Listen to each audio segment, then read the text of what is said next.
جمهوری اسلامی یک بیلبورد زده توی شهر با عکس فردوسی و نوشته به ایران سلام و به تهران درود. مصرع دوم رو شما مردم بنویسید. شما هم نوشتید و من برای بار اول شعر از خودم نیست، از کامنت های شماست. بریم.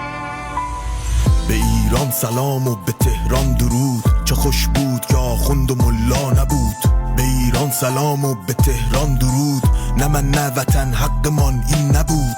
به ایران سلام و به تهران درود، به زودی نغمه آزادی خواهیم سرود. به ایران سلام و به تهران درود، در این خانه جز غم حدیثی نبود. به ایران سلام و به تهران درود، چه دیر یادت افتاد فردوسی که بود. به ایران سلام و به تهران درود، مگر جای ملا تو مسجد نبود. به ایران سلام و به تهران درود، که نور است و ایمان و زاینده رود.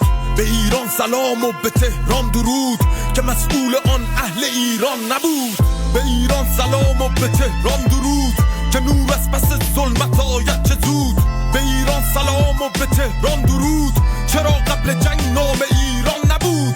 به ایران سلام و به تهران درود، اگر چه حاکم ز ایران نبود. به ایران سلام و به تهران درود، به جز پهلوی را نباید ستود.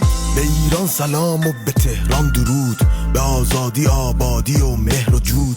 به ایران سلام و به تهران درود، که دزدان ببردن با خودش چه بود. به ایران سلام و به تهران درود، به والله که احمق‌تر از بسیجی نبود. به ایران سلام و به تهران درود، که خون کوروش در رگ‌های ما مثل رود. به ایران سلام و به تهران درود، که هرچه در آن بود ملا رو بود. به ایران سلام و به تهران درود، ریدم به سر هرچی آخوند. به ایران سلام و به تهران درود، به وحدت به شادی به عشق و سرود. به ایران سلام و به تهران درود، که جمهوری اسلامی شود دود دود. به ایران سلام و به تهران درود، به یزدان قسم حق ما این نبود.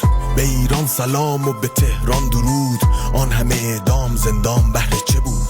به ایران سلام و به تهران درود، که ملا نبود پیشرفت کرده بود. به ایران سلام و به تهران درود، خدا لعنت کند برد پیشانی کبود. به ایران سلام و به تهران درود، دست تقدیر در خواب آمد بر سر دام فرود. به ایران سلام و به تهران درود، موشلی زیر زمین در این شهر دود. به ایران سلام و به تهران درود، که شما را از همان نطفه انسانیت نبود. به ایران سلام و به تهران درود، حتی آخوند و ارزشی جز این نبود. به ایران سلام و به تهران درود، که دود است و دود است و دود است و دود.